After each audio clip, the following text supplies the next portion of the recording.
I'll give all my gold if you translate this, Alien Emperor laughed, until the human janitor spoke. Before we dive into this story, drop a quick hi in the comments and tell me where you're watching from. It really helps support the channel. The grand throne room of the Galactic Concilium buzzed with tension and anticipation. Representatives from over 30 advanced civilizations gathered in the massive chamber, where the air itself seemed to shimmer with the competing gravitational and atmospheric fields required by the diverse attendees. Jake Matthews pushed his cleaning cart through the service entrance, keeping his head down as he had been instructed during his orientation. As the newest member of the maintenance staff aboard the Concilium station, he'd been assigned the least desirable shift, right during the high-profile diplomatic summit. The other janitors had smirked when they handed him the assignment. Stay invisible, they'd warned. Don't make eye contact with the delegates. Jake had never planned to be here.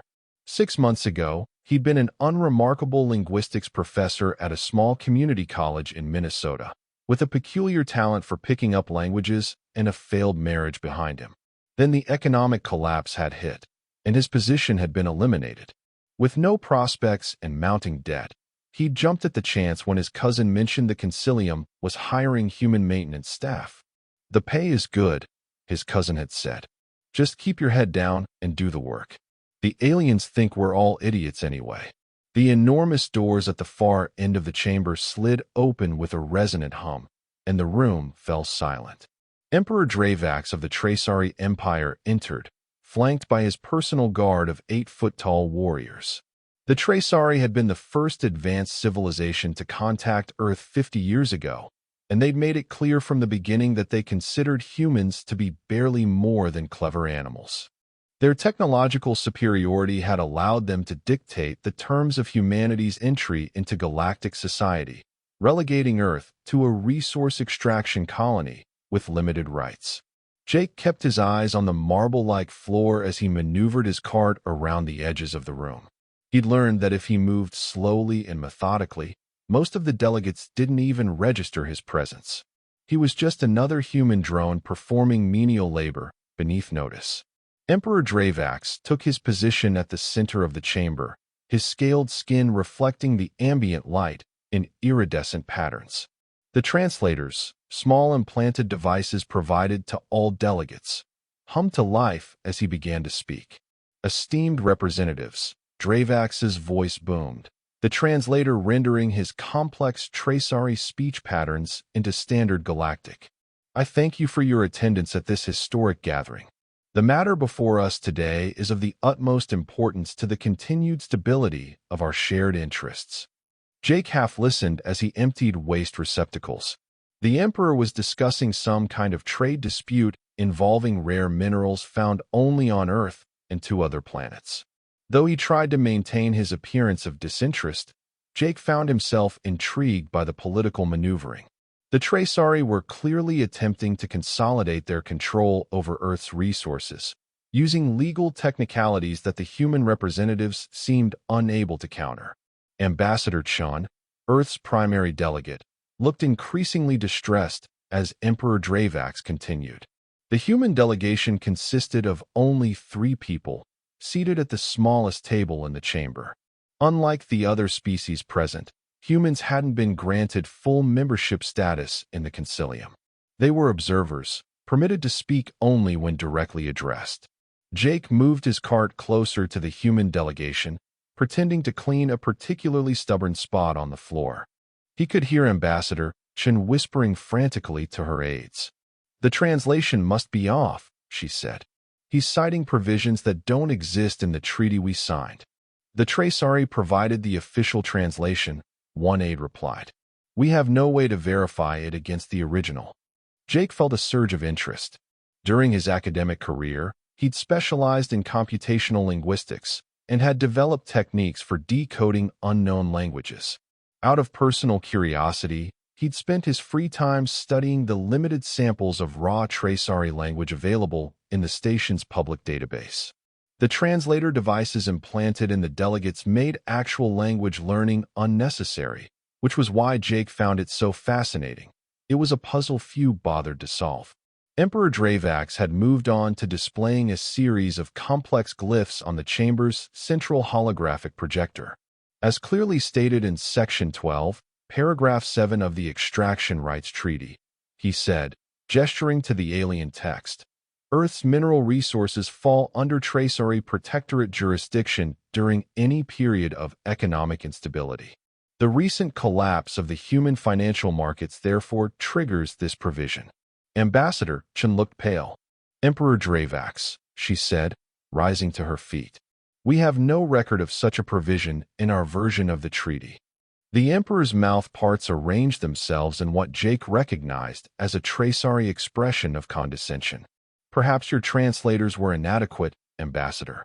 The provision is quite clear in the original text. Jake narrowed his eyes, studying the glyphs floating in the air. Something wasn't right. He'd seen enough Tracery writing to recognize basic grammatical structures, and what he was seeing didn't match what the Emperor claimed it said. Without thinking, he moved closer to get a better look. A Tracery guard stepped toward him, mandibles clicking in warning. Maintenance drone, return to your designated area. Jake lowered his eyes. Sorry, sir. Just cleaning up a spill.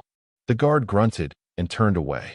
Jake retreated to a respectful distance, but kept his eyes on the holographic text.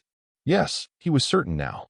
The structure was all wrong for what the Emperor claimed it said. Ambassador Chun was still on her feet. We request time to consult with our government regarding this unexpected provision. Emperor Dravax made a dismissive gesture. The Concilium has already recognized the validity of this provision in previous sessions. The matter is settled. Earth will transfer control of its mineral extraction operations to Tracery oversight within 30 rotation cycles. The chamber erupted in murmurs. Jake could see the representatives from the Altan Confederacy, one of humanity's few allies, conferring urgently. But they seemed reluctant to challenge the powerful Tracery Emperor directly. Jake felt his heart rate accelerate. If what he suspected was true, the Emperor was blatantly lying about the content of the treaty, knowing that no human could read the original Tracery text to challenge him. The translators were programmed to convey what the speakers intended, not to provide accurate translations of written text. One of the Altan representatives finally spoke up. Perhaps we could have an independent translator verify the text for the benefit of our human colleagues. Emperor Dravax's scales flushed a deep crimson, a sign of irritation. There are no independent translators qualified in Tracery diplomatic language. Our script is exceptionally complex, with over 12,000 distinct glyphs. It takes a Tracery 20 years of intensive study to master it. He paused, his compound eyes scanning the room. However, if any being present can read this text and prove me wrong, I would be most interested to hear it. His mandibles clicked in what Jake recognized as Tracery laughter. In fact, the Emperor continued, I'll give all my gold if you translate this correctly. He gestured to the ceremonial collar around his neck, heavy with precious metals and gems. My personal wealth would be a fair price for such an impossible feat. The chamber fell silent. No one moved. Jake felt a war raging inside him. If he spoke up, he would almost certainly lose his job. Humans weren't supposed to address the Concilium, especially not maintenance staff. But if he remained silent, Earth would lose control of its resources based on a lie. Taking a deep breath, Jake set down his cleaning tools and stepped forward. I can read it, he said, his voice echoing in the sudden silence. All eyes turned to him. Ambassador Chen looked horrified. Emperor Dravax's compound eyes swiveled to focus on the human janitor who had dared to speak. You? The Emperor's translator conveyed his disbelief. A human maintenance drone claims to read high Tracery? Jake squared his shoulders, fighting against years of conditioning to appear subservient in the presence of aliens. I'm not just a janitor. Before I came here, I was a professor of linguistics. I've been studying your language. Emperor Dravax's scales rippled with amusement. Approach then, Professor turned cleaner. Demonstrate your alleged skill. Jake walked to the center of the chamber, acutely aware of hundreds of alien eyes tracking his movements. He stopped before the holographic display and studied the floating glyphs more carefully. This section, he began, pointing to the text the Emperor had referenced, does not mention Earth's mineral rights at all. It's discussing navigation rights in the Andromeda arm for non-concilium species. The Emperor's mandibles clicked rapidly, a sign of agitation. Nonsense. You are guessing. Jake shook his head. I'm not guessing. The determinative glyph here indicates spatial relationships, not resource allocation. And this logogram sequence refers specifically to transit corridors, not extraction rights. He turned to face the assembled delegates. The Emperor is lying to you. This text has nothing to do with Earth's resources. The chamber erupted in chaos. Ambassador Chun was on her feet. The Altan delegation was demanding clarification, and representatives from a dozen other species were shouting questions. Emperor Dravax's scales had turned a dangerous shade of deep purple, the Traceari equivalent of rage. Silence. The Emperor's amplified voice cut through the tumult. This human makes wild claims without proof. Anyone can point at text and claim it says something different.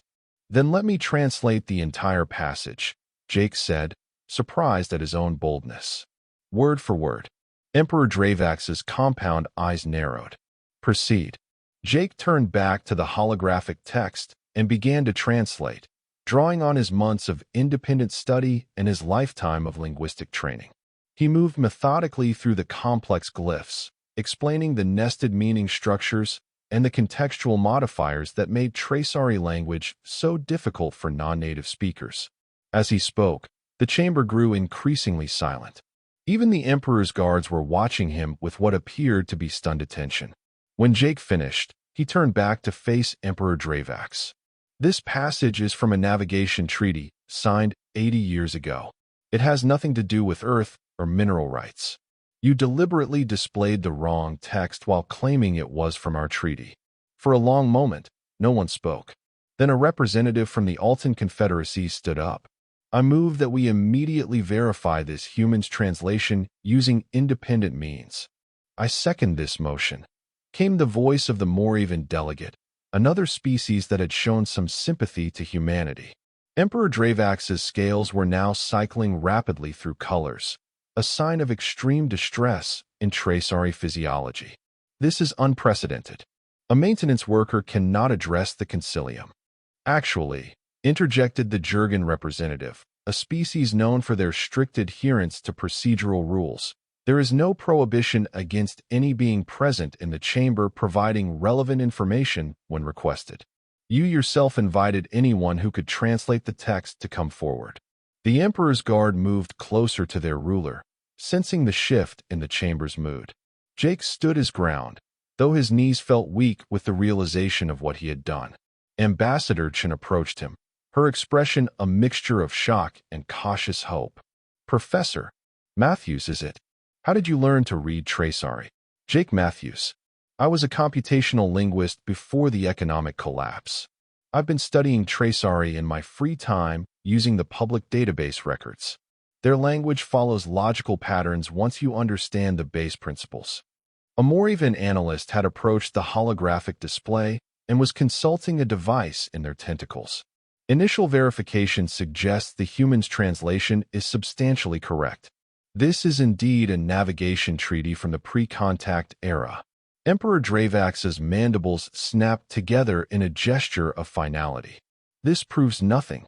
One passage taken out of context. Then let us examine the actual extraction rights treaty. Jake interrupted, earning a gasp from several delegates and used to hearing a human speak so boldly. The real one, not whatever cherry-picked sections you plan to show us. The Emperor's compound eyes fixed on Jake with unmistakable malevolence. You forget your place, human. My place is with my people, Jake replied, surprised at the steadiness in his voice. Who are about to be robbed based on a lie. The Jurgen representative clicked their approval. I move that we suspend this proceeding pending a full review of all treaties between the Traceari Empire and Earth, with translations verified by multiple parties. Seconded. Called out half a dozen voices.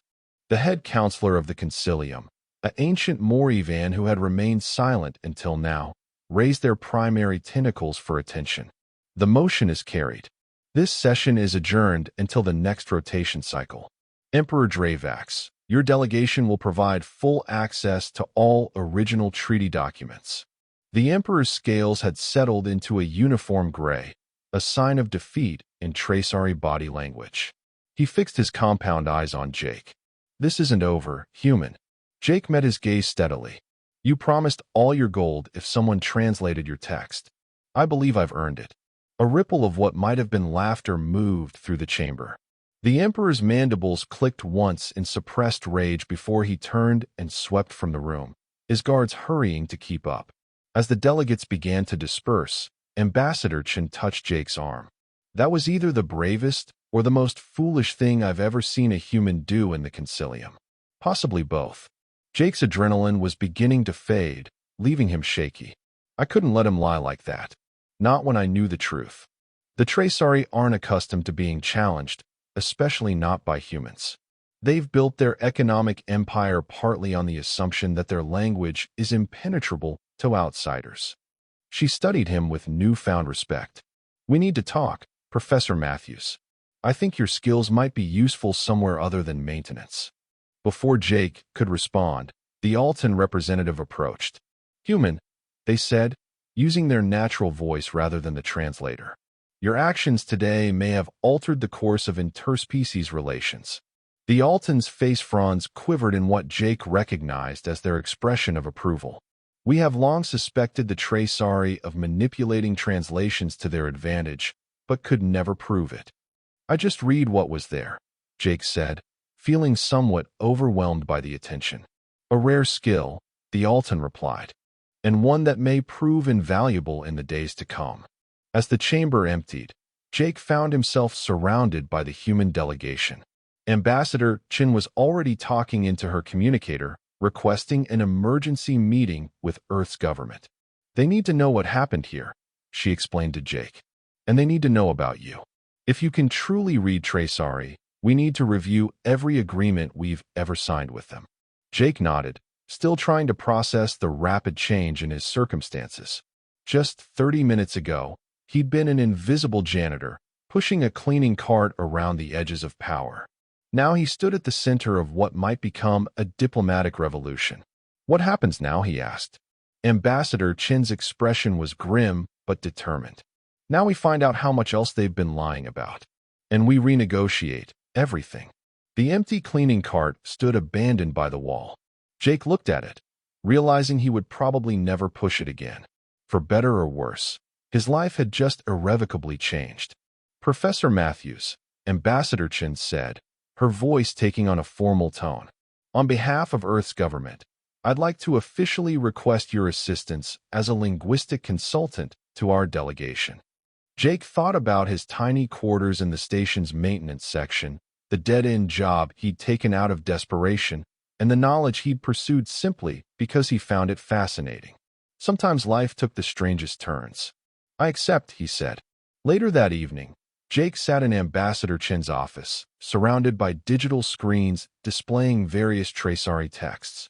His new security clearance had given him access to the complete archives of Earth-Traceari relations, documents that revealed a pattern of deception stretching back to first contact. They've been manipulating us from the beginning, Ambassador Chen said, rubbing her tired eyes. Using mistranslations to secure favorable terms and hide punitive clauses. Jake nodded, scanning through another treaty. It's clever. They rely on their translators for verbal communication, which work perfectly. But when it comes to written agreements, they provide their own translations of the Traceari originals. And no human could read the originals to verify them. Chen finished. Until now. The door chimed, and Chen's aide entered. Ambassador, we've received a message from Emperor Dravax. He's requesting a private meeting with Professor Matthews. Jake felt a chill run down his spine. Why would he want to meet with me? Chen's expression was concerned. I don't know, but I don't like it. The Traceari don't take humiliation well, and you've cost him significant political capital today. I should meet with him, Jake said after a moment's consideration. If nothing else, it might give us insight into their next move. It's too dangerous, Chen argued. The Traceari have been known to eliminate problems permanently. Jake considered this. He won't risk harming me now. Too many witnesses saw what happened today. If anything happened to me, it would only confirm everything I revealed. Chen didn't look convinced, but she nodded reluctantly. We'll arrange it in neutral territory, with security monitoring. And you'll wear a tracker and emergency beacon. 2 hours later, Jake entered a small conference room in the neutral section of the Concilium station. Emperor Dravax was already there, his massive frame seeming too large for the human-sized furniture. His guards had been required to wait outside, as had Ambassador Chun and her security team. Professor Matthews, the Emperor said, his translator rendering his clicks and whistles into smooth, standard Galactic. Please sit. Jake took the seat across from him, trying to project confidence he didn't entirely feel.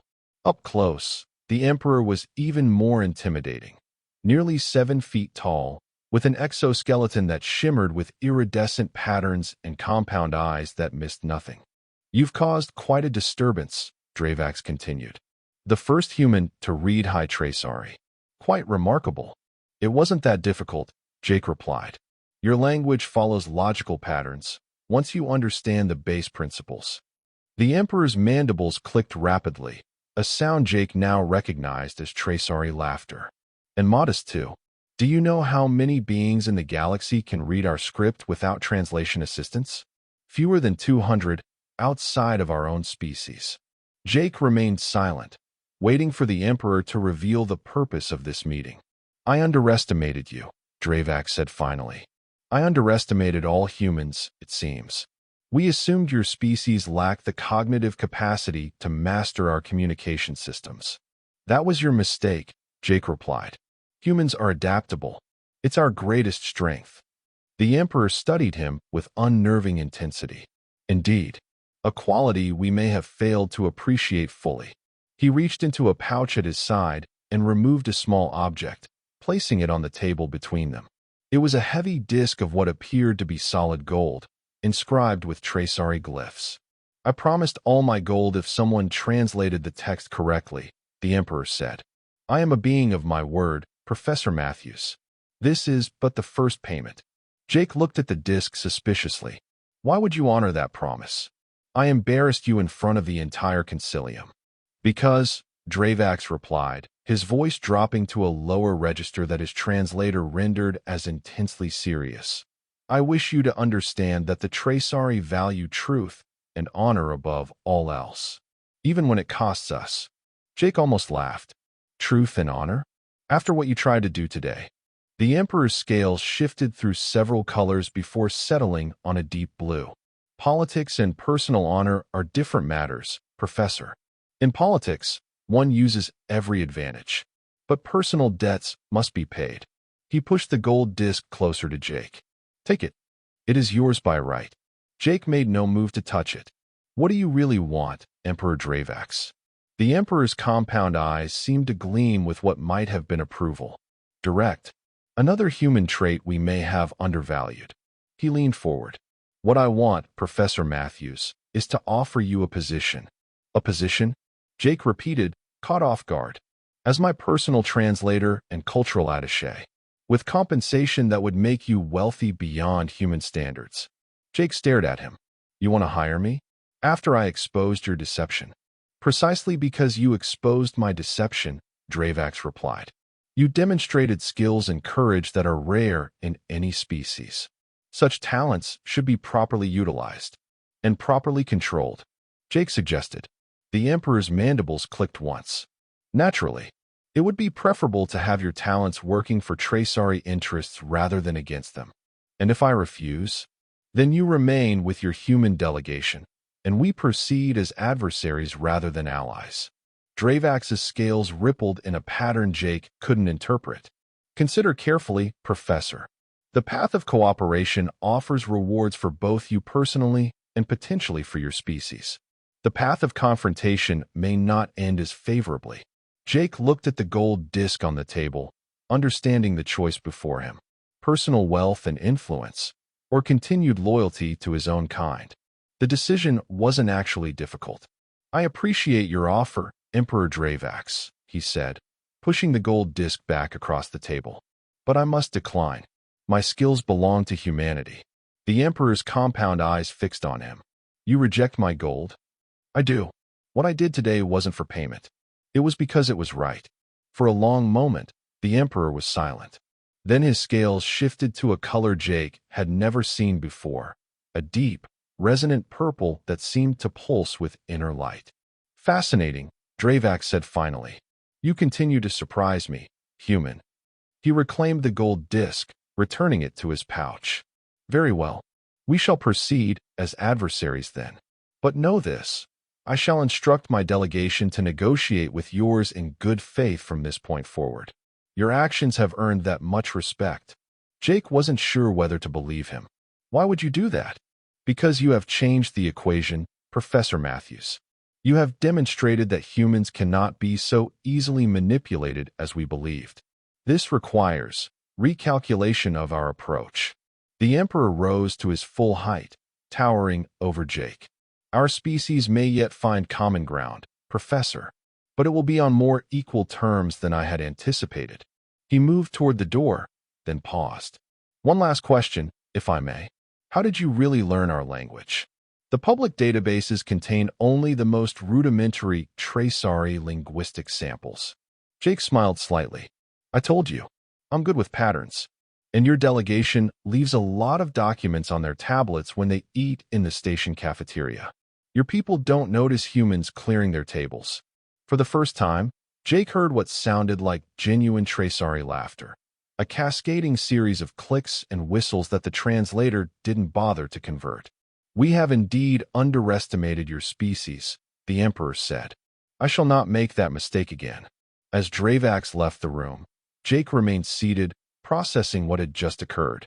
The Emperor had offered him wealth and position, and had seemed genuinely surprised when Jake refused. It suggested something important about traceary psychology, something that might be useful in future negotiations. Ambassador Chun entered as soon as the Emperor had departed. Are you all right? What did he want? He tried to hire me, Jake said, still somewhat amazed by the encounter. As his personal translator, Chin's eyebrows rose. That's unexpected. What did you tell him? I turned him down, of course. She nodded, looking relieved. Good. But this suggests something interesting about their thinking. They're adapting to the new situation more quickly than I would have predicted. Jake stood up, suddenly feeling the exhaustion of the day catching up with him.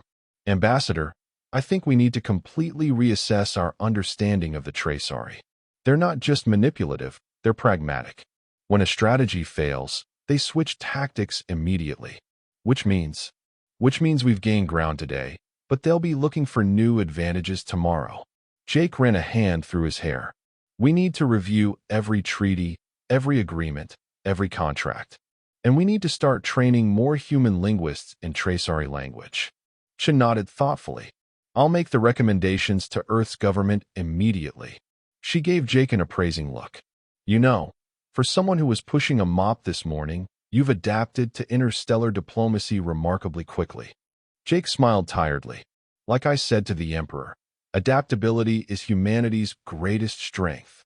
As they left the conference room, Jake couldn't help but reflect on the strange path that had brought him here. From failed academic to space janitor to potential diplomatic game-changer in a single day. Life was unpredictable that way. But one thing was becoming clear. Humanity's place in the galactic community was about to change. And somehow, he had become the unlikely catalyst for that transformation. The real work was just beginning. In the days that followed, Jake found himself at the center of a diplomatic whirlwind. Earth's government had promoted him overnight from janitor to chief linguistic specialist, complete with diplomatic credentials and a new suite of quarters in the human delegations section of the Concilium station. I still can't believe this is happening, Jake said as Ambassador Chen led him through the Concilium's central archives. His new security badge granted him access to areas he'd previously only cleaned. Believe it, Chen replied with a grim smile. Your linguistic abilities have suddenly made you one of Earth's most valuable assets. She lowered her voice. And one of its most at-risk citizens. The Traceary delegation has been watching your movements. I've assigned security personnel to monitor you at all times. Jake nodded, not entirely comfortable with his new importance. Has there been any further communication from Emperor Dravax? Nothing direct. But the Concilium voted unanimously to establish a translation verification committee, and the Emperor didn't oppose it. That's significant. They reached a secure door at the end of a corridor. Chen placed her palm on the scanner, and the door slid open to reveal a spacious room filled with holographic displays and data terminals. "This is our new workspace," she explained. "We've been granted emergency access to the complete archives of all treaties between Earth and the Tracery Empire. Your job is to verify the translations, looking for any discrepancies that might have been used against us." Jake surveyed the room, momentarily overwhelmed by the scale of the task. There must be hundreds of documents. 573 major agreements, plus thousands of appendices and supplementary protocols, Chen confirmed. "We've prioritized the most significant ones: resource rights, territorial claims, and technology transfer agreements." She activated the central display, bringing up a complex Tracery text. "This is the original mineral extraction treaty that Dravax was trying to manipulate yesterday. We need to know what it actually says." Jake approached the display, studying the intricate patterns of Tracery glyphs. Despite their complexity, he found he could follow the logical structures, the layered meanings unfolding in his mind like a puzzle solving itself. "It's fascinating," he murmured. "Their language encodes multiple levels of meaning simultaneously. It's almost like a compression algorithm for information." "Can you read it?" Chen asked. Jake nodded slowly. "Yes, but it will take time to produce a complete and accurate translation." He pointed to a section of text. "This part here does discuss mineral rights, but there's nothing about Earth surrendering control during economic downturns. In fact, it specifically guarantees Earth's autonomy over its natural resources under all circumstances." Chen's expression hardened. So Dravax was trying to pull a complete reversal of the actual terms. Bold, even for him. "The Tracery must have become accustomed to no one checking their translations," Jake said. "It probably worked for decades. Until now." Chen placed a hand on his shoulder. "I'll leave you to it. We have a team of analysts standing by to process your translations as they come in. Priority 1 is identifying any immediate threats or hidden clauses that could be used against us." After she left, Jake settled at a workstation and began the methodical process of translating the ancient treaty. Hours passed as he worked, barely noticing as station staff brought him food and drinks. The Tracery language was beautiful in its complexity, with each glyph carrying multiple meanings depending on context, position, and relation to other glyphs. It was like deciphering poetry and mathematics simultaneously. By station midnight, Jake had completed a full translation of the Mineral Extraction Treaty. As he suspected, it contained none of the provisions Emperor Dravax had claimed. In fact, it included several clauses favorable to Earth that had never been implemented, including requirements for technology sharing that the Tracery had apparently ignored. He was preparing to move on to the next document when the door slid open. Jake looked up, expecting to see Ambassador Chan, but instead found himself facing a tall, elegantly dressed Alton. "Professor Matthews," the alien said, their face fronds rippling in greeting. "I am Diplomatic Coordinator Seleth of the Alton Confederacy. I hope I am not disturbing your work."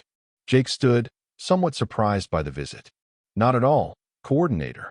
How can I help you?" The Alton moved into the room with fluid grace. Unlike the insectoid Tracery, the Altons resembled terrestrial amphibians, with smooth skin in varying shades of blue and delicate, frond-like sensory organs framing their faces. "I have come to offer the assistance of the Alton Confederacy," Seleth said. "Your revelation regarding Tracery translation manipulation has significant implications beyond Earth's interests." Jake gestured to a chair designed to accommodate non-human physiologies. "Please sit. I'd appreciate any insights you can provide." The Altons settled into the chair, arranging their robes with practiced dignity. "Professor, you must understand that Earth is not the only world that has signed treaties with the Tracery Empire. There are 17 species in the Concilium who rely on Traceari translations for their diplomatic agreements. You think they've been manipulating everyone, Jake said, the implication becoming clear. We have suspected it for some time, Seleth admitted. But like humans, we lack the ability to verify the original texts.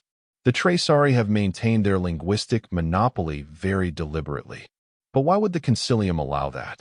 Surely there are translation technologies that could. The Traceari provided the translation technologies, Seleth interrupted. And they have consistently claimed that their language cannot be accurately rendered by automated systems due to its contextual complexities. The Alton's face fronds drooped slightly. Until yesterday, no non-Traceari had ever demonstrated the ability to read their script without assistance. Your skills have changed the equation. Jake leaned forward. What exactly are you proposing, Coordinator? An alliance, Seleth said simply. The Alton Confederacy wishes to formally request your assistance in reviewing our treaties with the Traceari. In exchange, we offer technological and diplomatic support to Earth in its renegotiations. Jake considered the offer. I would need to consult with Ambassador Chun. I can't make such decisions independently. Of course, the Alton agreed. But I wanted to speak with you directly first. You should understand the full scope of what your abilities represent. Seleth's voice lowered. The Traceari Empire has maintained its dominance partly through information control. You have the power to break that control and make powerful enemies in the process, Jake added. Seleth's face fronds rippled in what Jake recognized as the Alton equivalent of a somber nod. Indeed, which is why you need allies. Powerful ones. After the Alton left, Jake sat back in his chair, thinking about the implications of Seleth's visit. What had begun as a spontaneous act of defiance was rapidly evolving into something much larger, a potential reshaping of power dynamics throughout the Concilium. His console chimed with an incoming message. It was from Ambassador Chun. Professor, please come to the main conference room immediately. Emperor Dravax has called an emergency session of the Concilium. All species with Traceari treaties have been summoned. Jake hurried through the corridors of the station, flanked by 2 security officers Chun had assigned to him. The Concilium's main chamber was already packed when he arrived, with representatives from all 27 member species present. Emperor Dravax stood at the center, his scaled skin gleaming under the chamber's lights. Ambassador Chun waved Jake over to the human delegation's table. This is unexpected, she whispered as he took a seat beside her. Dravax called the session without prior notice. Before Jake could respond, the head counselor called the session to order. Emperor Dravax has requested this emergency gathering to address concerns regarding treaty translations. The floor is yours, Emperor. Dravax moved to the speaker's position, his massive frame commanding immediate attention. Esteemed colleagues, he began, his translator rendering his complex speech patterns into standard Galactic. Recent events have raised questions about the accuracy of Traceari-provided translations. I wish to address these concerns directly. Jake exchanged a glance with Chun. This wasn't what they had expected. For many cycles, the Traceari Empire has served as the primary translator for diplomatic communications within the Concilium, Dravax continued. It has been our honor and our duty. However, it has come to my attention that certain discrepancies may exist in some translated documents. A murmur swept through the chamber. The Emperor was acknowledging the very issue Jake had exposed. In the interest of transparency and continued good relations, Dravax said, his compound eyes sweeping the room, I am announcing the formation of a Traceari Linguistic Access Initiative. We will be opening our language archives and providing direct instruction in High Traceari to qualified representatives from all Concilium species. The chamber erupted in surprised exclamations. Ambassador Chun gripped Jake's arm. This is unprecedented, she whispered. The Traceari have guarded their language for centuries. Dravax raised his upper limbs for silence. Furthermore, I am proposing a complete review of all existing treaties, with new translations verified by multiple parties. His compound eyes found Jake among the human delegation. and I formally request that Professor Jake Matthews of Earth serve as the initial verification specialist, given his demonstrated proficiency in our language. Jake felt a chill run down his spine as hundreds of alien eyes turned toward him. This was not what he had expected at all. The professor will be provided with full diplomatic immunity and protection during this process, Dravax continued, as well as compensation commensurate with the importance of his work. The head counselor stepped forward. This is a most unusual proposal, Emperor Dravax. Are we to understand that you are acknowledging potential errors in previous translations? Not errors, Dravax replied smoothly. Cultural interpretations that may have led to misunderstandings. The Traysari Empire wishes to rectify any such misunderstandings in the spirit of galactic harmony. Jake leaned toward Chun. He's trying to save face, he whispered, reframing deliberate deception as cultural misunderstanding. Chun nodded slightly. Classic damage control. But why include you specifically? Keep your friends close and your enemies closer, Jake murmured. The head counselor was speaking again. We will need to put Emperor Dravax's proposal to a vote. All representatives, please register your position. The voting process took only moments, with the chamber's systems recording each delegation's decision. The result appeared on the main display, unanimous approval. The proposal is accepted, the head counselor announced. Professor Matthews, do you accept the role offered by Emperor Dravax? Jake stood, suddenly very aware of his position at the center of interstellar politics. I am honored by the Emperor's request, he said carefully. But I must clarify that my primary obligation remains to Earth's delegation. I am willing to assist with translation verification, but as an independent expert, not as an employee of the Traysari Empire. Dravax's mandibles clicked once, a sound Jake now recognized as acknowledgement. Your terms are acceptable, Professor. Your independence is precisely why your verification will be trusted. As the session concluded, Jake found himself surrounded by representatives from various species, all eager to discuss their treaties with the Traysari. Ambassador Chun had to physically extract him from the crowd.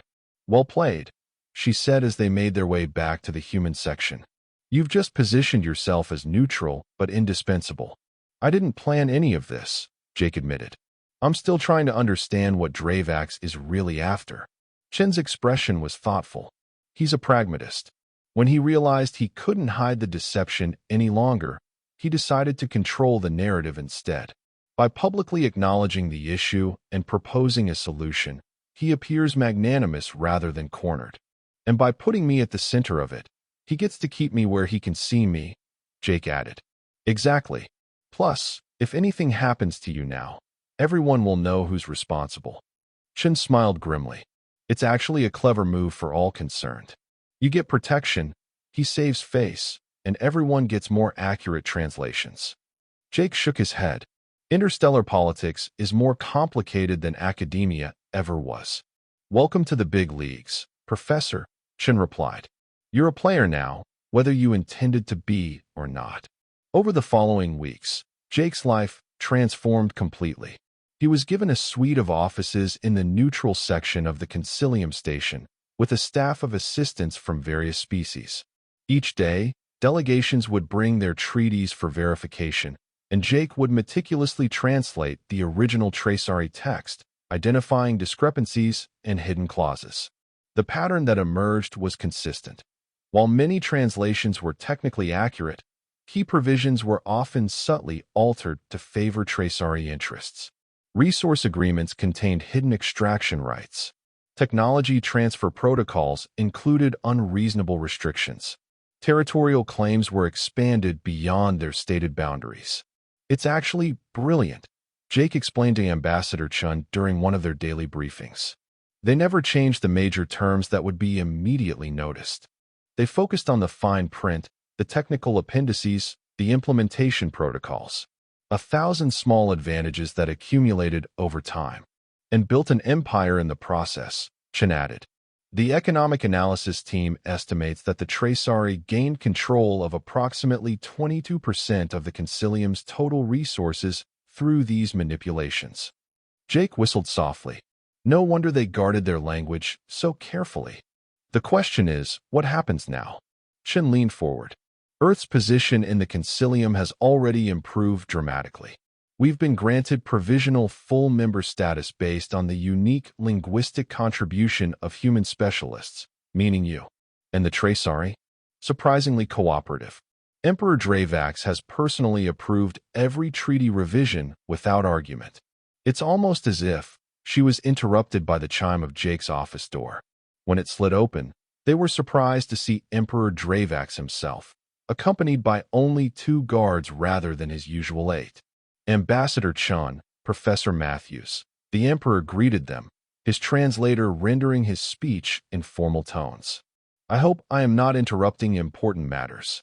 Chen stood quickly. Not at all, Emperor. This is an unexpected honor. May we speak privately? Dravax asked, his compound eyes focusing on Jake. Chen looked at Jake questioningly.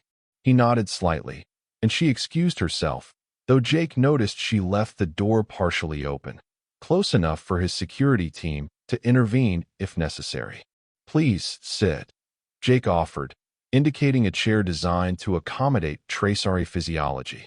The Emperor settled his massive frame into the chair, dismissing his guards with a gesture.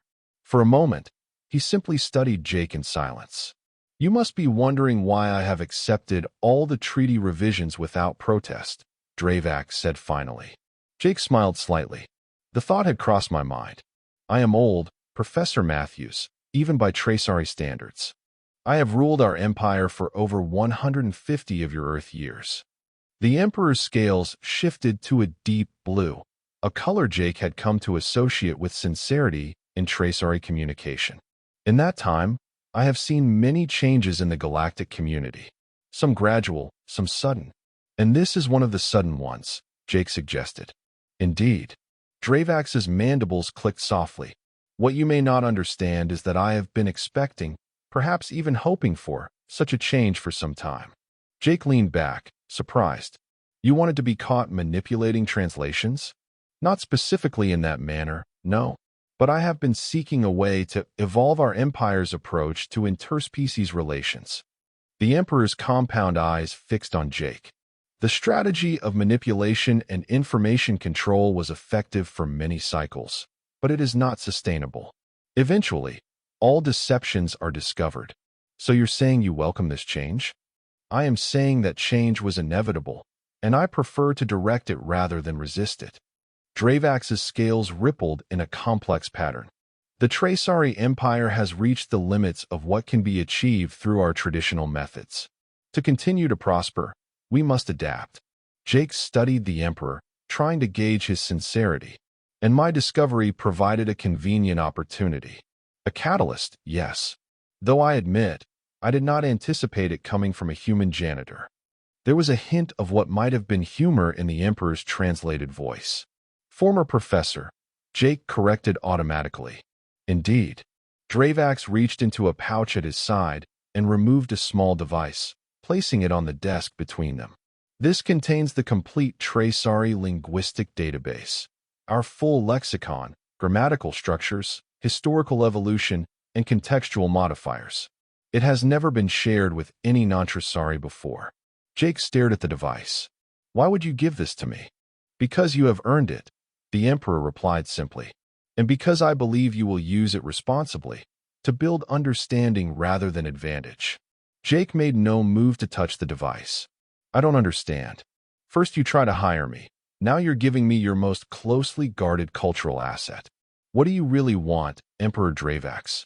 The Emperor's scales shifted to a color Jake had never seen before, a deep, resonant gold that seemed to glow from within. What I want, Professor Matthews, is a legacy beyond conquest and manipulation. I want my final acts as Emperor to set my people on a new path. Why now? Why me? Because you demonstrated something I had begun to believe was extinct in the galaxy. Principle above personal gain. Dravax leaned forward. When I offered you wealth and position, you chose loyalty to your people instead. Such integrity is rare and valuable. Jake wasn't entirely convinced. That's a rather romantic view from someone who tried to rob my planet just weeks ago. The Emperor's mandibles clicked in what Jake now recognized as tracery laughter. Politics and personal ethics often exist in separate spheres, Professor.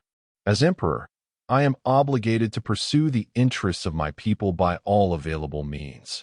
But as an individual, I can recognize and respect honor in others. He gestured to the device on the desk. Consider this a personal gift, not a political one. Use it as you see fit. Jake finally picked up the device, turning it over in his hands. Thank you. I think. You are welcome. I think. The Emperor rose to his full height. One last matter, Professor. I believe I still owe you payment for your translation services that first day. You don't need to, I insist. Dravax removed an ornate collar from around his neck, the same one he had gestured to when making his boast in the Concilium chamber. It was heavy with precious metals and gemstones, clearly an item of great value. I promised all my gold if someone could translate the text. You did so, and I am a being of my word. He placed the collar on the desk.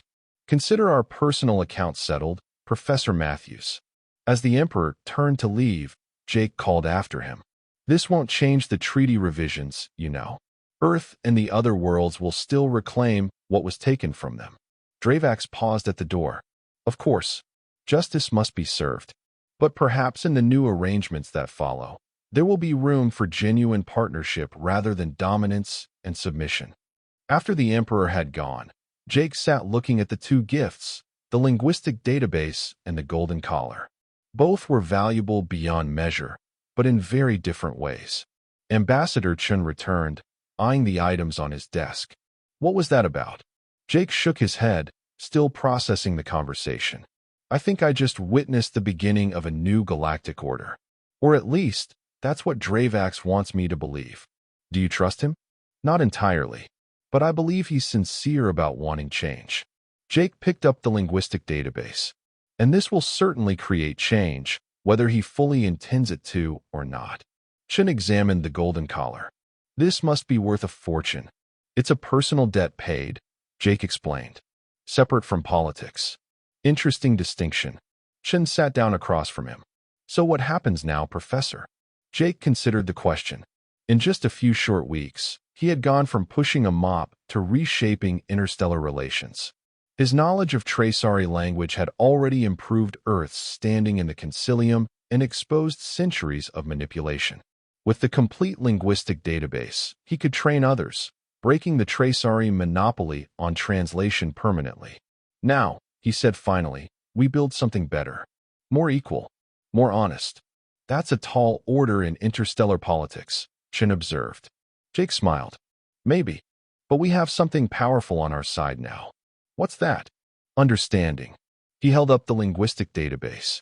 Real communication, not filtered through someone else's agenda. That's what this represents. You really believe that can make a difference? Jake thought about his journey, from failed academic to space janitor to diplomatic game changer. All because he had followed his curiosity and learned a language no one thought a human could master. I know it can, he said. After all, it already has. 6 months later, Jake stood before a class of 20 students, Human, Alton, Morivan, and even 3 young Tracery. They were the first cohort of the new Interspecies Linguistic Institute, established in the neutral section of the Concilium Station with funding from 17 member worlds. Language is more than just a tool for communication, Jake began, looking out at the eager faces before him. It's a window into how different species perceive and organize reality. Understanding another's language means beginning to understand their mind. On the wall behind him, a display showed complex tracery glyphs alongside their translations in multiple languages. What had once been the most closely guarded secret in the galaxy was now being taught openly. Today, we'll be examining how contextual modifiers in tracery script create layered meanings, Jake continued. This principle exists in many human languages as well, though usually not with such mathematical precision. As he taught, Jake reflected on how much had changed. Earth had been granted full membership in the Concilium, with 3 additional delegate positions. The revised treaties had restored resource rights and technological access that had been hidden away for decades. And most surprisingly, the Traceari Empire had begun a process of internal reform, with Emperor Dravax announcing a new governing council that included representatives from client worlds. Not everyone believed the changes would last. Many suspected the Traceari were simply adapting their strategy, finding new ways to maintain power. Perhaps they were right. Politics rarely changed overnight, especially politics that spanned hundreds of worlds and dozens of species. But something fundamental had shifted. The monopoly on information had been broken, and with it, the foundation of an empire built on controlled communication. Whatever came next would be built on more equal footing. After class, Jake returned to his office to find a small package waiting on his desk. It contained a data crystal and a note written in perfect Traceari script. The handwriting was unmistakable. He had seen it on enough treaty documents to recognize Emperor Dravax's personal style. The note read simply, "For the archives, the true history of First Contact. Use it wisely." Jake inserted the crystal into his reader and found himself looking at records of the original meetings between humans and Traceari, the unfiltered, unedited accounts that had never been shared with Earth. They told a very different story than the official version, one of Traceari desperation and fear rather than confident superiority. It seemed the Emperor was serious about changing the narrative after all. Jake sat back in his chair, thinking about the unlikely path that had brought him here. 6 months ago, he had been pushing a cleaning cart, avoiding eye contact with beings he considered his superiors. Now he was helping reshape the galaxy's diplomatic foundations. All because he had spoken up when it mattered. His communication panel chimed with an incoming call from Ambassador Chun, now Earth's head delegate to the Concilium. "Professor," she greeted him. "How was class today?" "Challenging," Jake replied with a smile. "Teaching Morivans and Traceari in the same room requires diplomatic skills I'm still developing." Chun laughed. "You'll manage. You always do." Her expression grew more serious. "I'm calling because we've received an interesting proposal from the Jurgen Cooperative. They've discovered ancient texts on one of their colony worlds, texts they believe predate any known civilization in the Concilium. They're requesting your assistance with the translation." Jake raised his eyebrows. "Pre-Concilium artifacts? That could be over 10,000 years old."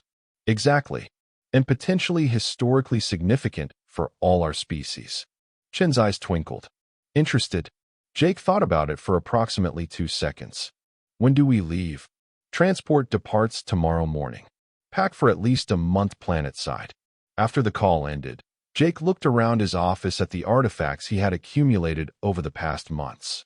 The golden collar from Emperor Dravax hung in a display case on the wall, a reminder of a promise kept and a turning point in history. Beside it was a frame containing his old maintenance staff ID badge. He had kept it to remind himself of where this journey had begun, pushing a cleaning cart and keeping his head down. Jake Matthews, former professor, former janitor, now chief linguist of Earth's Concilium delegation, began packing for his next adventure. The universe, it seemed, was full of languages waiting to be understood. And sometimes, understanding was the most revolutionary act of all. He looked once more at the data crystal the Emperor had sent him. The true history of First Contact would need to be handled carefully, integrated into the historical record in a way that built bridges rather than created new resentments. Another delicate balance to maintain. But that was the nature of communication between different minds, different species, different worlds. It was never simple, never perfect, always evolving. The important thing was to keep trying, to keep reaching across the gaps of understanding. As he prepared for his journey to the Jurgen colony world, Jake reflected that his life had become something he never could have imagined. But in a strange way, he was still doing what he had always loved, finding patterns, decoding meaning, building connections through language. Only now, those connections span the stars. And that was the end of the story. If you listened all the way to here, don't forget to leave feedback about what you thought of the story in the comments, whether positive or negative. Your feedback helps us improve. Also leave your like and subscribe to the channel for more stories like this one. And I'll leave here on the screen another video that I'm sure you'll like. Big hug, and see you in the next story.